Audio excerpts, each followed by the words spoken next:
하나님께서 오늘 우리에게 복된 주일을 허락하셔서 우리에게 소망을 주시고 또 하나님 믿음을 주시고 또 격려하시기 위해서 오늘 하나님께서 이 예배를 준비하시고 우리를 부르셨습니다. 오늘 이 아침에 하나님의 놀라운 은혜가 충만하기를 축복합니다.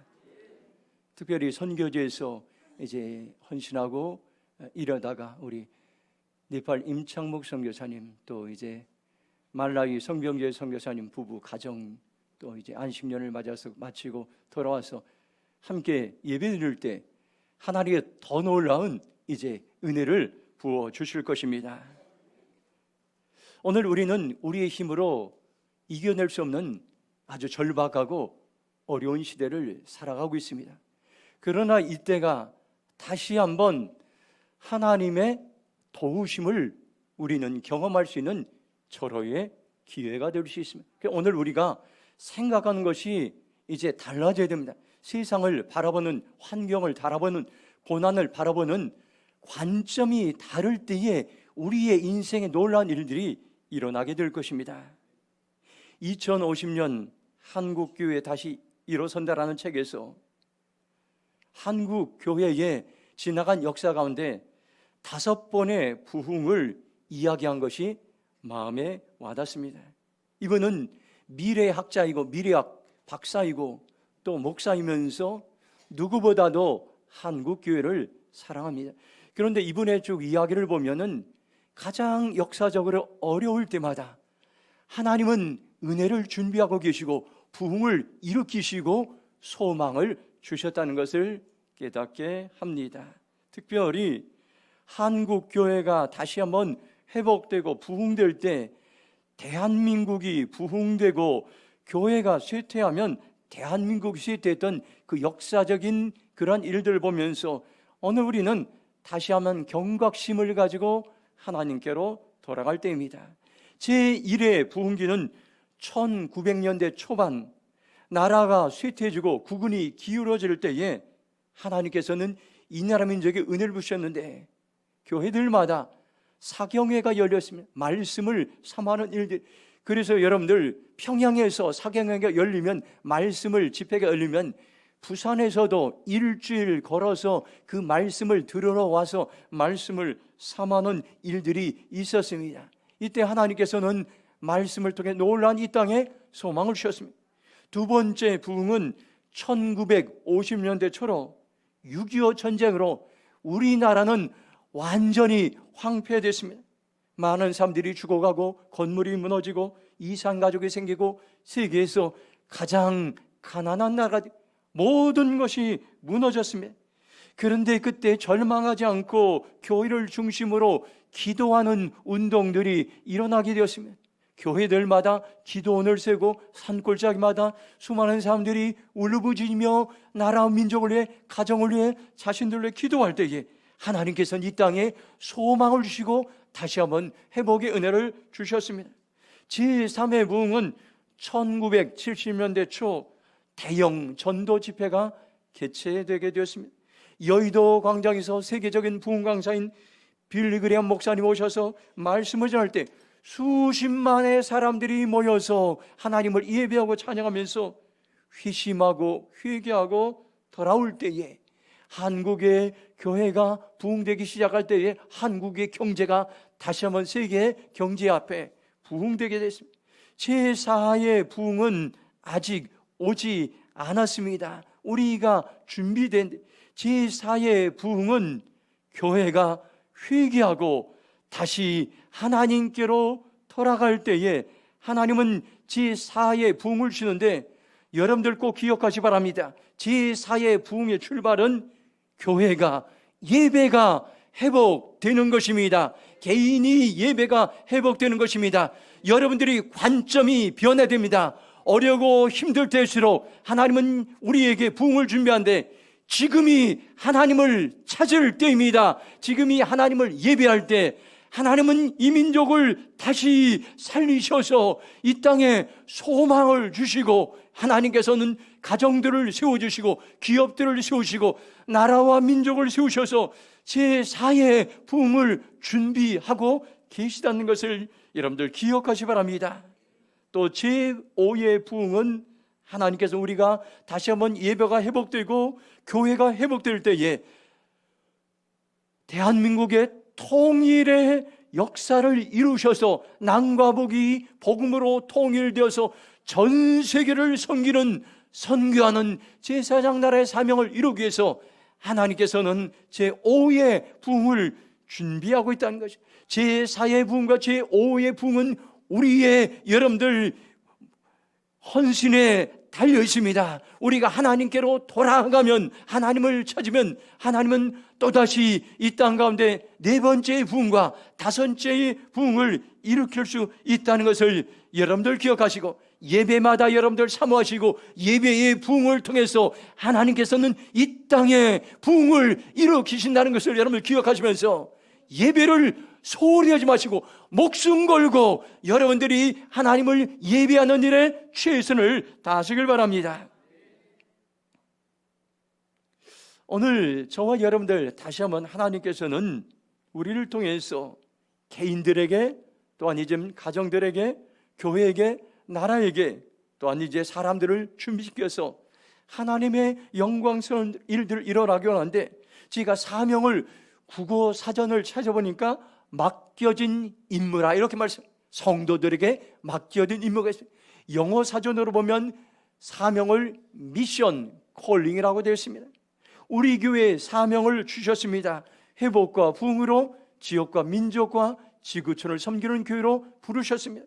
대한민국의 사명은 남과 북이 통일되어서 전 세계에 복음을 전하는, 선교하는 제사장 나라로 세워지는 것이 여러분들 대한민국의 사명입니다. 사명은 개인적인 것이 있을 수도 있고, 여러분들 교회적인 것도 있고, 나라적인 것도 있습니다. 그러면 누가 그 사명을 이룰 수 있습니까? 한번 따라서 하겠습니다. 준비된 사람이 사명을 이룰 수 있습니다. 언제 준비합니까요? 힘들고 어려울 때, 가장 힘들고 어려울 때, 그때가 여러분들 준비할 때라고 우리에게 말씀하고 있습니다. 준비되어질 때 하나님은 저와 여러분들을, 우리 교회를, 대한민국을 마음껏 사용하실 것입니다. 하나님은 여호수아를 새로운 역사를 이루기 위해서 40년 동안 준비했습니다.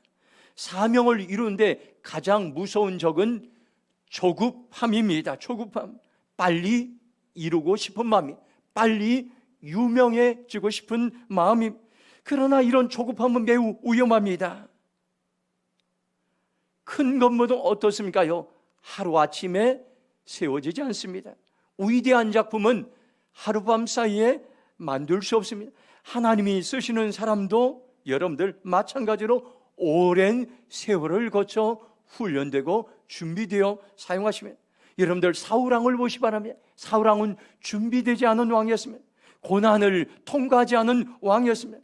그래서 그는 쉽게 무너지고 말았습니다. 하나님은 사울왕을 폐하신 다음에 다윗을 왕으로 세우기 원하셨습니다. 그런데 하나님은 이제 두 번째는 무작정 다윗을 왕으로 세우지 않았습니다. 충분한 기간 동안, 오랜 기간 동안 고난을 통해 연단하고 준비시킨 다음에 그를 왕의 자리에 앉게 하셨던 것을 봅니다. 여러분들, 오늘 저와 여러분들, 지금이 여러분들 준비될 때라는 것을 기억하시 바랍니다. 대작일수록, 거대한 작품일수록 여러분들 많은 오랜 기간을 통해서 준비했습니다. 세계에서 최고의 권위를 가졌던 그러한 영어 사전, 웹스터 사전이 있습니다. 이 웹스터는 이제 이 사전을 만들기 위해서 대서양을 2번 건너다니며 수많은 자료를 수집했습니다. 그 당시에 대서양을 오가는 일은 쉬운 일이 아니었습니다. 그 사전 하나를 만들기 위해서 36년간의 시간들을 그는 보냈던 것입니다. 그래서 완성한 사전이 웹스터 사전입니다. 여러분들, 훌륭한 것은 로마 제국 쇠망사라는 그러한 책이 있습니다. 이 책을 쓴 에드워드 기버는 무려 26년간 끈기 있게 노력하여 그 책을 완성했습니다.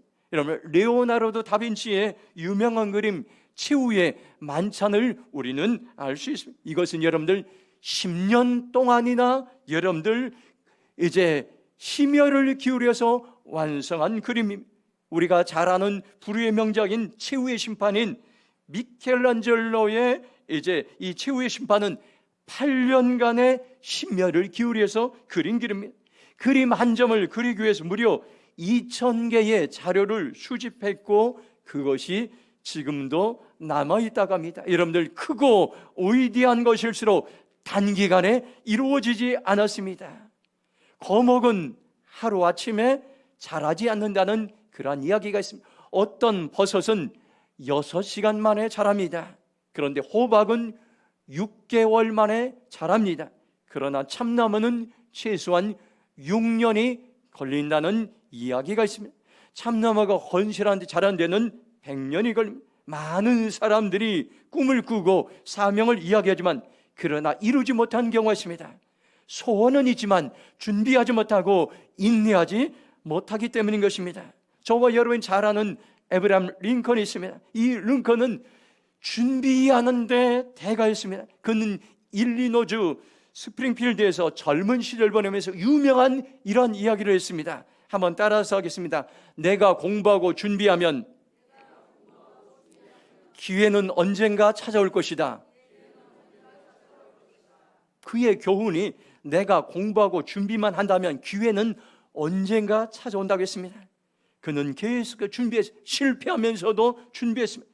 그는 마침내 대통령이 되어서 이제 신앙대로 미국을 세우는 놀라운 일들을 감당하게 되었습니다. 이런 말이 있습니다. 준비한 것을 실패하면 실패를 준비하고 있다는 것을 기억하시기 바랍니다. 여러분, 놀랍습니다. 준비하는 것을 여러분들이 실패하면 그것은 실패를 준비하고 있다는 어리석은 인생을 살아가고 있다는 것입니다.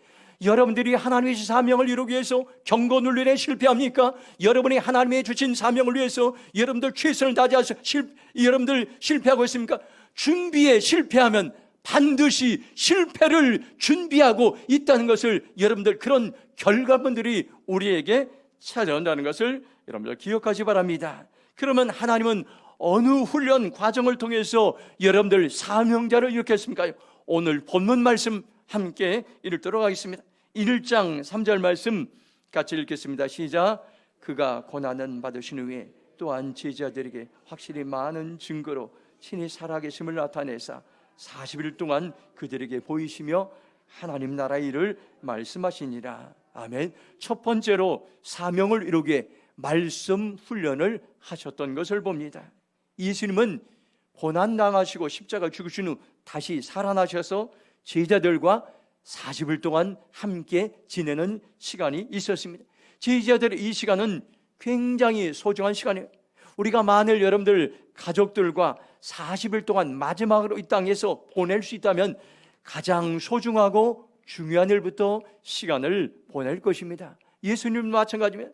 40일 동안 가장 소중하게 여기신 것을 제자들에게 말씀하시고 훈련하셨어요. 그 첫 번째가 바로 하나님 나라에 관해 말씀하셨. 이것은 하나님이 꿈꾸시고 하나님이 소원하시고 하나님이 의도하신 그런 나라를 제자들을 통해서 세우시기 원하셨습니다. 예수님은 하나님 나라를 세우시기 위해서 세 가지 훈련하셨습니다. 첫 번째가 말씀 훈련, 두 번째가 성령 훈련, 세 번째가 비전 훈련인 것입니다. 이것을 통해서 하나님의 나라를 일으키기 원했습니다. 사도행전 1장 3절을 메시지 성경으로 보면 예수께서는 고난을 받아 죽으신 후 40일 동안 때때로 제자들에 나타나 자기가 살아있다는 확실한 증거를 많이 보여주시며 하나님 나라에 관해 말씀하셨다고 말씀하고 있습니다. 예수님은 40일 동안 세상에 살아계시면서 하나님의 일을 말씀하셨는데 의기소침하고 낙심하고 절망하고 이제 있던 제자들에게 다가오셔서 말씀으로 소망을 주시고 말씀으로 격려하시고 말씀으로 이제 용기를 주시고 강하게 담대하게 말씀으로 풀어 넣으셨습니다. 짧은 기간이었지만 예수님은 전심으로 제자들에게 말씀을 가르치고 제자들은 그 말씀을 마음에 새기고 심장에 새기고 말씀을 듣고 순종하는 삶을 살게 되었습니다. 예수님은 말씀을 어떻게 훈련하셨습니까? 3절에 보니까 그들에게 보이시며 이렇게 말씀하고 있습니다. 다른 성경을 보면 때때로 제자들에게 나타나시고 얼굴을 대면하여 여러 번 만나셨고 사도들에게 자주 나타나셨다, 이렇게 번역되어 있습니다. 이 말을 정리해 보면 예수님은 때때로 제자들에게 나타나셔서 얼굴을 대면해서 만나면서 말씀을 가르쳤던 것을 보게 됩니다. 이 말씀을 통해서 제자들은 용기를 얻고 소망을 가지고 강하고 담대하게 되었습니다. 예레미야 1장 5절 보면 여러분들 유명한 말이 있습니다.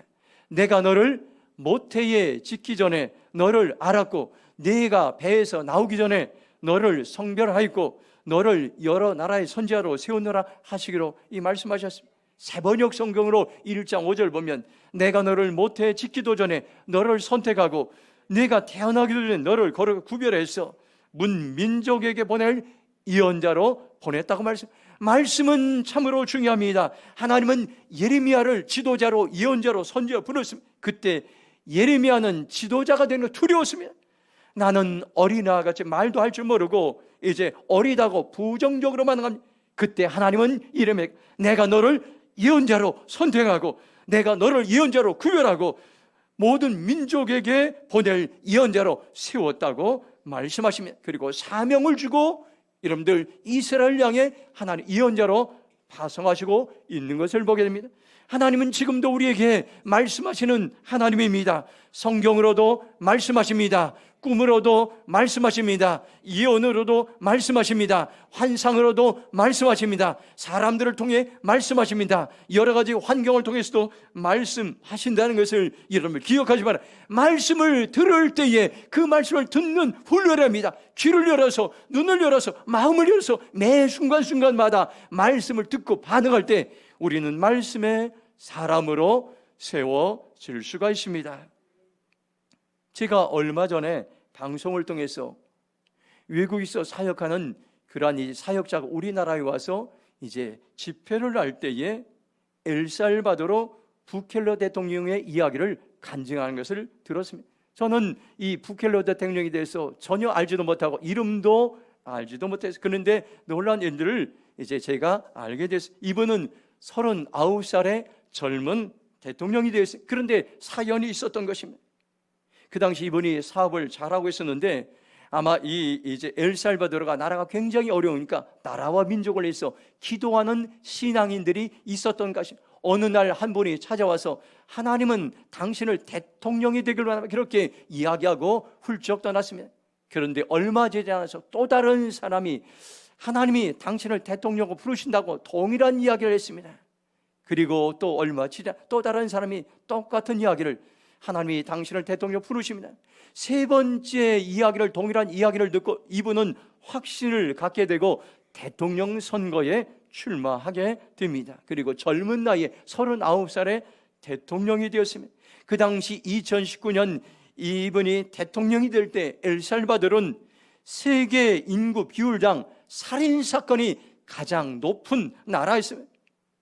대통령에 대해서 그가 한 일은 첫 번째로 엄청나게 큰 감옥을 지었습니다. 그리고 순식간에 그 갱단들을 감옥에 다 집어넣었습니다. 범죄와의 전쟁을 선포했던 것입니다. 그 당시에 갱단들은 특징이 있는데 모두 머리를 밀고 온몸에는 문신을 하는 그런 특징이 있어요. 보기만 해도 무서운 사람들이었습니다. 이들이 수많은 사람들을 살인하고 나라는 무법천지가 되었습니다. 대통령이 돼서 그는 순식간에 이들 갱단들을 모두 감옥으로 집어넣으니 나라 전체가 바뀌게 되었습니다. 세계에서 인구 비율당 살인사건이 가장 낮은 나라로 바뀌게 되었습니다. 하나님이 말씀하시고 그 말씀하심을 들으면 한순간에 나라 전체가 바뀌어지는 그러한 일도 일어납니다. 조지 워싱턴 카바 그 이야기가 있습니다. 1860년에 미국에서 노예로 태어난 그는 흑인 노예의 병약한 아들로 태어났습니다. 그는 태어나자마자 부모를 잃는 이제 아픔을 겪었습니다. 다행히도 주인 이제 카버신의 가족의 따뜻한 돌봄을 인해서 그는 유년 시절을 보내면서 자연과 식물에 대해서 유난히 많은 관심을 가지게 되었습니다. 자신의 정원에서 이제 식물을 기르면서 점차 식물 박사라는 칭호를 얻게 됩니다. 그는 나중에 미국의 위대한 과학자이자 하나님의 사람이 되었어요. 남부의 흑인들의 이제 가난을 해결해주며 그 나라 민족의 많은 일들을 행하게 됐어요. 그런데 놀라운 한 가지가 있어요. 그는 하나님께 기도하던 중에 땅콩을 분해해서 탑시 합성하라는 영감을 받고 음식, 화장품, 또 산업용품, 의약용품 등 250가지 이상의 용도를 개발했습니다. 이는 남부의 여러분들 농업뿐만 아니라 경제적인 문제까지 해결해 주었습니다. 오늘날 그의 영향을 받아서 미국엔 수많은 혜택을 누리고 있습니다. 그는 자신의 연구소를 하나님의 작은 실험실이라고 이름을 짓고는 연구소 안에서 성경책 외에는 아무 책도 두지 않았습니다. 그리고 그곳에서 실험하면서 하나님께 기도하면서 묻고 여쭈었습니다. 그는 이렇게 이야기했습니다. 하나님께서 커튼을 열어주시지 않는다면 저는 무능할 따름입니다. 한번 같이 따라서 하겠습니다. 하나님께서 커튼을 열어주시지 않는다면 저는 무능할 따름입니다. 그는 전 세계에 엄청난 놀라운 업적을 이뤘는데 사람들에게 이렇게 이야기했습니다. 이 모든 것은 창조주 하나님과 대화하는 법을 터득하는 데 있었습니다.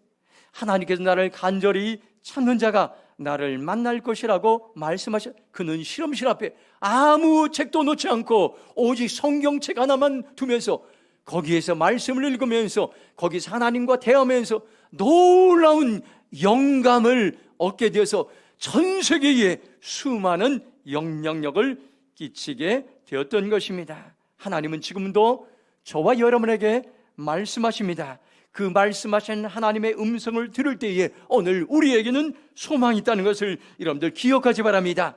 지금 하나님 말씀을 통해서 우리에게 비전을 주시고 우리가 말씀을 들을 때 우리에게 소망을 주시고 우리가 말씀을 들을 때 다시 한번 아버지 하나님께서 우리에게 사명을 주시고 감당할 능력을 부어 주신다는 걸 여러분 기억하지 바랍니다. 지금 어렵습니까? 지금 사면 초과했습니까? 여러분의 인간의 생각을 다 내려오시기 바랍니다. 인간의 생각한 동안 여러분들은 끊임없이 절망할 것입니다. 낙심할 것입니다. 고난의 수레에서 여러분들 벗어나지 못할 것입니다. 그러나 여러분들이 하나님의 음성을 들으면 기회인 것입니다. 사명을 붙잡고 회복하고 소망의 기회가 될 것입니다. 주님, 제가 하나님의 말씀을 듣는 훈련을 하겠습니다. 그렇게 고백하며 나가기를 주님의 이름으로 축복합니다. 사도행전 1장 4절 말씀 같이 읽겠습니다. 시작. 사도와 함께 모이사 내게서 들은 바 아버지께서 약속하신 것을 기다리라. 아멘. 두 번째 사명을 이루기 위해서 예수님은 성령 훈련을 강조하셨습니다. 예수님이 40일 동안에 남기신 중요한 것이 성령 훈련입니다. 성령은 뭡니까요? 성령 하나님을 의지하고 성령 하나님과 함께하고 성령 하나님께 물어보고 성령 하나님과 동행하는 훈련인 것입니다.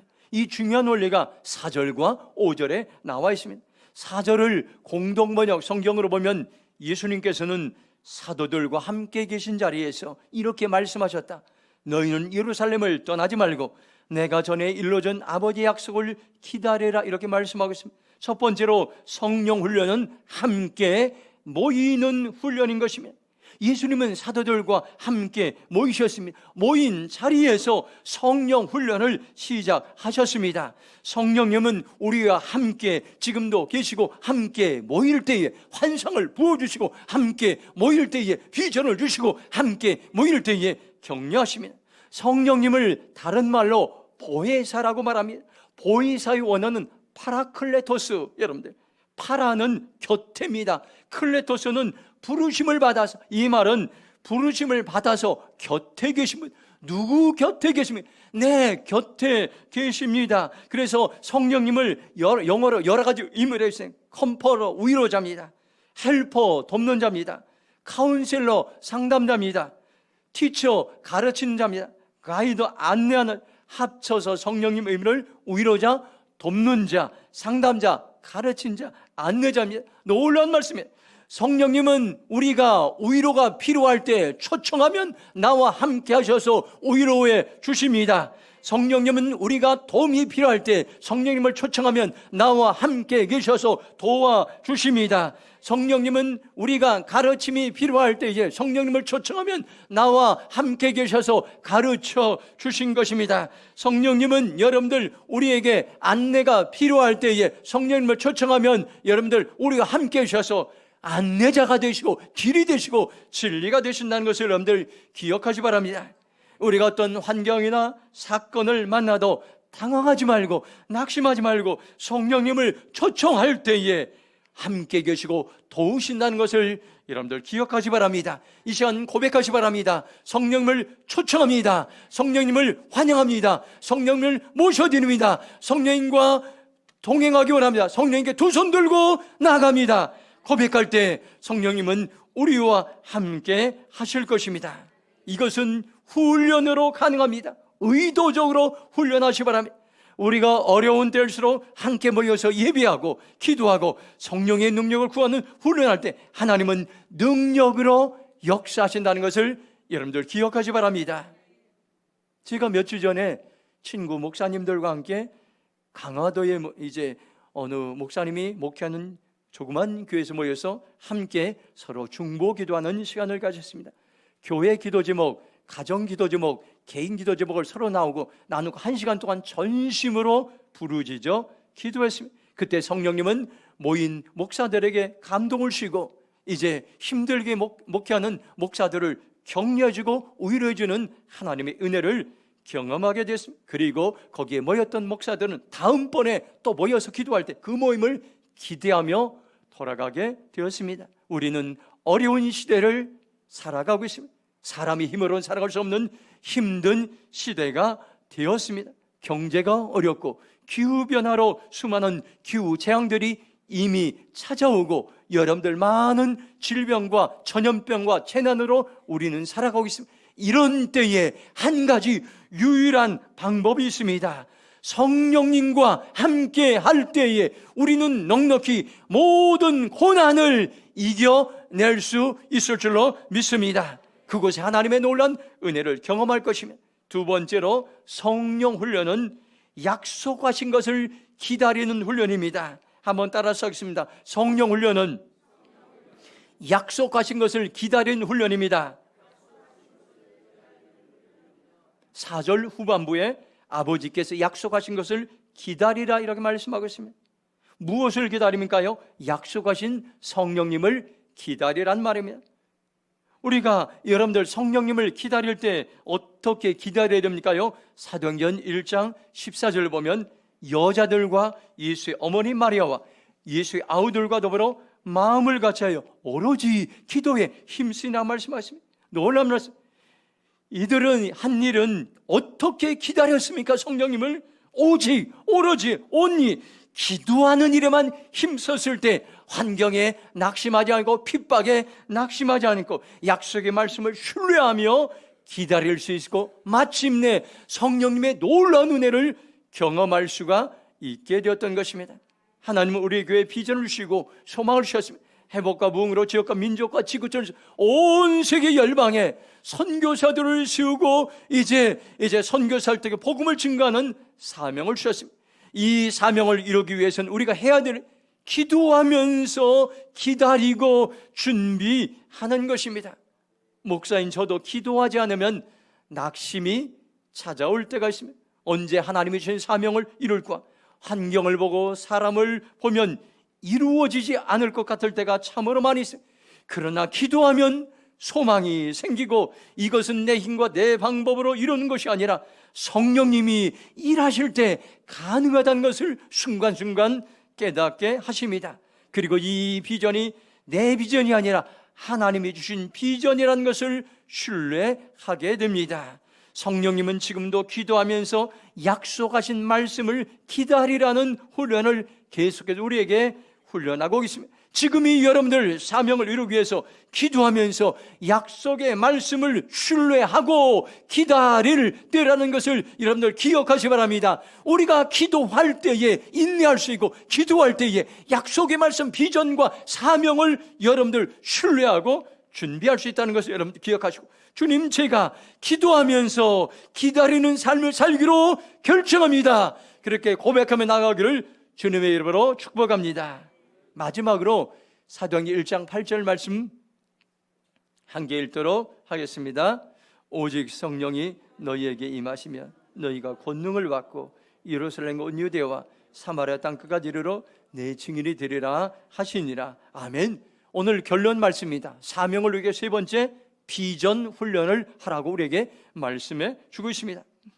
예수님이 40일 동안 남기고 중요한 세 번째는 비전입니다. 이 비전은 훈련하고 기억할 때 이루어지는 겁니다.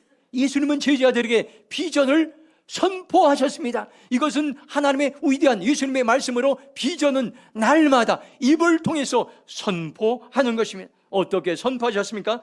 성령이 너에게 내리시면 너희는 능력을 받고 예루살렘과 유대와 사마리아 땅끝까지 이르러 내 증인이 될 것이라고 비전을 선포했던 것입니다.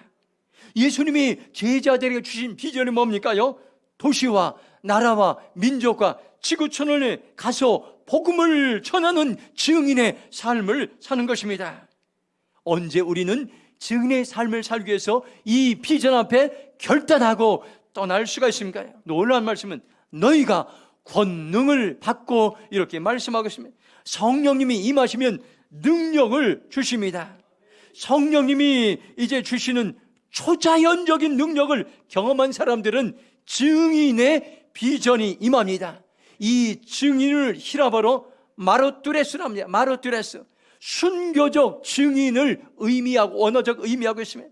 성령님이 주시는 증인의 비전이 임하면 목숨 걸고 복음을 전하러 나간다고 우리에게 말씀하고 있습니다. 복음은 목숨 걸고 전할 가치가 있다는 것입니다.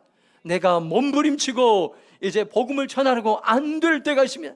그러나 증인의 비전이 임하고 성령을 체험하면 자연스럽게 세상으로 달려가서 복음을 전하는 증인의 사명을 감당할 수 있다고 오늘 저와 여러분에게 비전을 선포했습니다.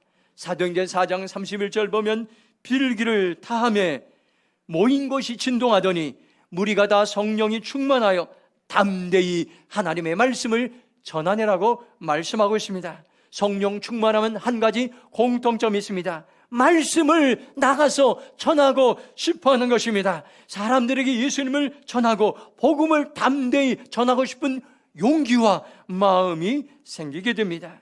하나님은 140여 년 전에 미국의 20대 젊은 열정적이고 수제들인 그러한 이제 아펜젤로 부부와 언더우드 선교사를 한국에 보내셨습니다. 그들이 성령이 임하게 되자 조선 땅을 가슴에 품고 내가 조선 땅에 가리라, 그들은 열정을 품고 조선 땅에 와서 젊음을 바치며 그들은 이제 복음을 전하고, 특별히 아펜젤로 선교사는 여러분들 목포에 배를 타고 복음을 전하러 가다가 배가 침몰하여 여러분들 다른 사람들을 구하고 거기서 순직하는, 40살이 되어서 순직하는 그러한 이제 순교자의 그러한 씨앗이 이 땅 가운데 감리교원에 뿌려졌던 것입니다. 여러분들 오늘 다시 한번 성령님이 임하실 때 가라는 땅으로 담대히 복음의 증인으로 우리는 갈 수가 있습니다. 세상엔 여전히 하나님을 만나지 못해서 인생의 목마름과 갈급함을 가지고 방황하는 수많은 영혼들이 있습니다. 성령님이 임하면 가라, 그 말씀이 들려지게 되고 가라는 그 말씀 앞에 우리가 담대히 가서 입을 열어서 복음을 전할 수 있는 증인, 마르티스, 여러분들 순교적 증인의 삶을 우리는 살아갈 수 있게 되는 것입니다. 오늘 예수님은 우리에게 사명을 주시고 그것을 이루기 위해서 훈련의 자리로 초청하셨습니다. 말씀 훈련의 자리, 성령 훈련의 자리, 비전 훈련의 자리로 초청했습니다. 저와 여러분들 이 시간 말씀을 듣고 결단하시 바랍니다. 주님, 제가 사명을 이루게 날마다 말씀 훈련의 자리로 나가겠습니다. 제가 날마다 성령 훈련의 자리로 나가겠습니다. 제가 날마다 비전 훈련의 자리로 나가겠습니다. 결단하는 저와 여러분의 삶이 되길 주님의 이름으로 축원합니다. 이 시간 동성으로 기도하겠습니다. 하나님께서 오늘 우리에게 사도행전 1장 1절부터 14절 말씀, 이 말씀을 살아내고, 이 말씀은 여러분들 사도들을 살리고, 여러분들 이 말씀은 초대교회를 살린 위대한 말씀, 능력의 말씀입니다. 이 말씀 앞에 내가 다시 한번 믿음으로 반응하기 원합니다. 내게 사명의 불을 주시고, 사명을 위해 여러분들 말씀을 위한 성령 훈련, 비전 훈련 끝까지 내가 훈련한 자로 나가기 원합니다. 나를 사용하여 주옵소서. 주일처럼 동서로 기도하며 나가겠습니다. 주여, 하나님 감사합니다. 오늘 우리에게 소망의 말씀을 주시고, 오늘 우리에게 아버지의 비전의 말씀을 주시고, 오늘 우리에게 소망의 말씀을 주심을 감사합니다. 아버지 하나님, 오늘 우리에게 다시 한번 아버지 사명의 불이 임할지어다. 사명의 불이 임할지어다. 아버지 하나님의 사명을 감당하기 위해서 말씀 훈련의 자리로 나갈지어다. 성령님과 동행하며 성령의 음성을 들으며 성령과 함께하는 성령 훈련의 자리로 나가겠습니다. 날마다 하나님의 아버지 하나님, 이제 비전을 알고 사명을 알고 비전을 훈련한 자리로 나가겠습니다. 비전을 선포하는 자리로 나가겠습니다. 성령님, 우리를 사용하시고 우리를 기름 부으시고 우리에게 은혜를 더하여 주시옵소서. 하나님 감사합니다. 오늘 이 말씀을 그냥 흘러보내지 않고 나를 살리는 말씀, 교회를 살리는 말씀, 대한민국을 살리는 말씀으로 우리의 가슴에 심장에 새기며 이 말씀을 살아내기로 결정합니다. 성령님, 우리 가운데 역사하여 주시옵소서. 사명자들이 불같이 일어났음을 선포합니다. 말씀을 사모하는 자들이 불같이 일어났음을 선포합니다. 성령님을 의지하는 사명자들이 불같이 일어났음을 선포합니다. 비전을 증인해 아버지 하나님 사명을 감당하는 하나님의 백성들이 불같이 일어나 선포합니다. 우리를 사용하시고 그렇게 영광스럽게 우리를 하나님의 도구로 사용하여 주시옵소서. 제4의 붕, 제5의 붕이 이 땅 가운데서 이루실 주님을 찬양합니다. 주님 영광받아 주시옵소서. 예수님의 이름으로 기도했습니다. 아멘.